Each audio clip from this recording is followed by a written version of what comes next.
안녕하십니까. 행복이 먼저다. 오늘은 나보다 못한 사람 생각하고 위로를 받는다. 이거 아주 웃기는 소리라는 거죠. 이런 제목으로 몇 말씀 같이 나오도록 하겠습니다. 그 사람들이 되게 힘든 상황에 있을 때 위로한답시고, 아, 당신보다 못한 사람 많잖아요. 그런 사람 생각하면 당신은 그래도 행복한 거 아닙니까? 이런 얘기를 하는 경우가 너무너무 많고, 주변의 상황을 보면 이런 상황이 많다는 거죠. 아니, 네가 도대체 아쉬울 게 뭐가 있어서 힘들어 하느냐. 이런 식의 얘기죠. 어떤 사람, A라는 사람은 네보다 훨씬 더 못한 상황이고, B, 이 사람은 당신보다 훨씬 더 열악한 상황인데도 꿋꿋이 살아가는데, 그렇지 못한 훨씬 더 좋은 당신이 왜 이렇게 힘들어 하느냐라는 얘기들을 하게 됩니다.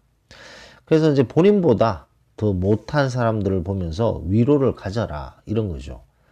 A라는 사람은 더 힘들고 B라는 사람은 더 열악하고 그런 상황에서도 열심히 사는데 당신은 뭐 행복에 겨워서 그러는 거 아니냐라는 얘기를 많이 하게 되는 거죠.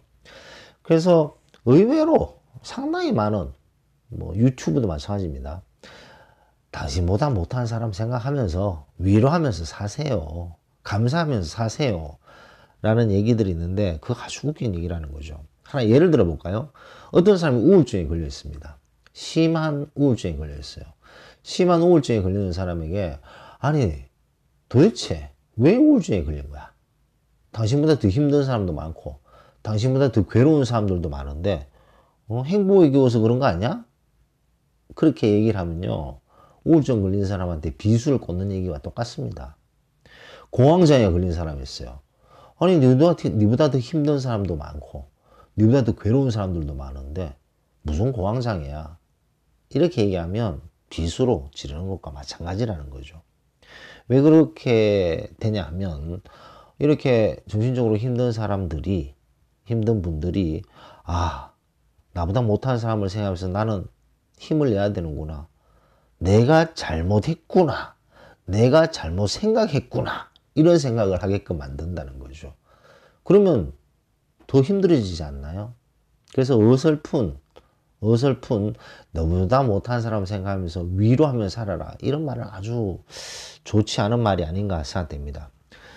뭐, 좀 전에 제가 예를 들었던 우울증, 공황장애 같은 경우는 조금 더 심한 케이스가 되겠지만, 실연.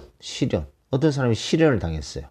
너무나도 깊은 시련을 당했습니다. 시련을 당했는데 그 사람을 생각하면서 너무 괴롭고 힘든 이런 경우 많잖아요. 뭐 물론 어렸을 때 얘기지만 그때 야 실현할 필요 없어. 실현할 필요 없어. 실현의 감정을 가질 필요 없어. 너보다 훨씬 더 나쁘게 헤어진 사람도 있기 때문에 실현 이런 괴로운 마음 가질 필요 없어. 그런 얘기 듣는다고 실현이 없어집니까? 고통 한번 볼까요? 손가락이 갑자기 비었어요. 피가 막 납니다. 그리고 거기에 대해서 되게 아파요. 아프고 그 손을 비었는 곳이 막 통증이 막 옵니다. 염증이 생기고. 근데 야, 암 걸린 사람도 다 어떻게든 버텨내려고 사는데 손가락 좀 비었다고 그렇게 힘들어하고 뭐 어리광을 부려? 이런 소리 하면 손이 비어서 아파요. 염증이 생겨서 아픈 사람한테. 그 아주 웃기는 얘기라는 거죠. 그렇기 때문에 어설픈 뭐 좋은 일 합시고 야 나보다 못한 사람도 많고 너보다 못한 사람도 많은데 그런 사람 생각하면서 위로를 가지고 힘을 내 라고 얘기하는 거는 좀 웃긴 얘기다 라고 저는 생각합니다. 그래서 그런 어려움이 있을 때는 힘든 일이 있을 때는 그것을 이겨내기 위해서 본인이 어떻게 노력해야 되고 어떻게 준비해야 되고 어떻게 대처해야 되는 것을 본인 스스로 그 해결점을 자꾸 찾아내야 되는 거죠. 쉬운 일인가요? 쉽지 않습니다.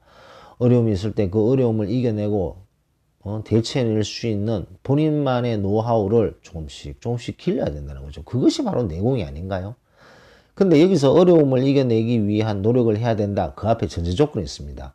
긍정적 마인드로, 긍정적 마인드로 어려움을 이겨내려고 본인이 조금씩 노력하게 되면 조금씩 긍정적으로, 발전적으로 그런 어려움을 극복할 수 있는 내공이 쌓이지만 부정적인 마음으로 어려움을 이겨내려고 노력하잖아요. 예를 들어서 난 저 사람한테 철저히 복수해서 내 앞에 무릎을 꿇칠 거야.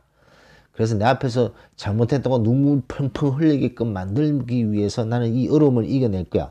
이런 식으로 좀 더 삐뚤어진 그런 부정적인 마인드를 가지고 어려움을 이겨내겠다, 노력하겠다라고 생각하면 그 결과가 그렇게 좋지 않습니다. 나를 위해서 이 어려움에서 이 어려움을 줬던 사람이 있든 없든 이 어려움을 극복하기 위해서 나는 나를 위해서 이 어려움을 이겨내기 위해서 노력하겠다. 그런 마인드를 가지게 돼야 된다는 거죠. 그것이 바로 긍정적 마인드를 바탕으로 한 어려움을 이겨내기 위한 노력이 아닌가 생각됩니다. 그런 노력을 한 번, 두 번 하게 되잖아요. 그러면 자신도 모르게 조금씩 내공이 쌓이는 것을 느끼게 되는 거죠.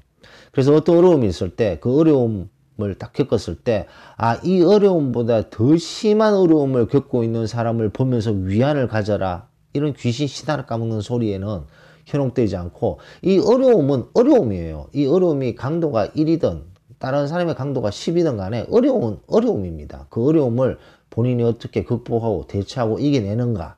그것은 본인의 몫이라는 거죠.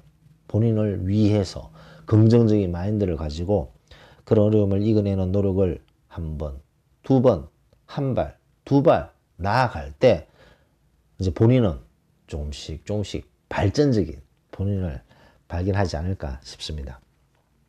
제가 출장을 갔는데요. 그래서 며칠간 제가 동영상을 올리지 못했습니다. 출장 갔는데 요즘 여행 장난이 아니네요. 완전히 뭐 저는 공항에 가서 이렇게 나 좀 너무 썰렁하다 그러나? 인천공항이 이렇게 썰렁한 것은 본 적도 없고 너무 이상한 느낌. 저도 뭐 자주 나가는데 이번에는 코로나 때문에 한참 시간을 두고 나갔는데 이렇게 썰렁한 공항은 처음 봤는데 그 썰렁한 느낌이 을씨년스럽다? 그런 느낌까지 들었습니다. 그래서 오늘은 이메일을 주신 분님의 그 얘기죠. 나보다 못한 사람을 생각하면서 위로를 하면서 내 지금 상황은 그래도 행복하다라고 위로를 가지면서 살아야 되는데 그게 잘 안 됩니다. 그게 됩니까? 안 됩니다. 손이 비어서 피가 철철 흐르는데 암 걸린 사람 생각하면서 이거 아무것도 아니야 이렇게 생각할 수 있는 사람 없습니다. 그래서 나보다 못한 사람 생각하면서 위로를 받으라라는 그런 것보다는 어떤 어려움이나 힘든 일이 있을 때 긍정적인 마인드, 나 자신을 위하는 마음을 가지고 이 어려움을 이겨내겠다. 그렇다면 내가 지금 이 상태에서 어떻게 해야 되고 어떻게 대처해야 하는가라는 것을 노트에 하나씩 적어보는 거죠. 그렇게 적어봤을 때 정리가 되고 마음을 다잡게 되도록 노력하는 그런 것이 중요합니다.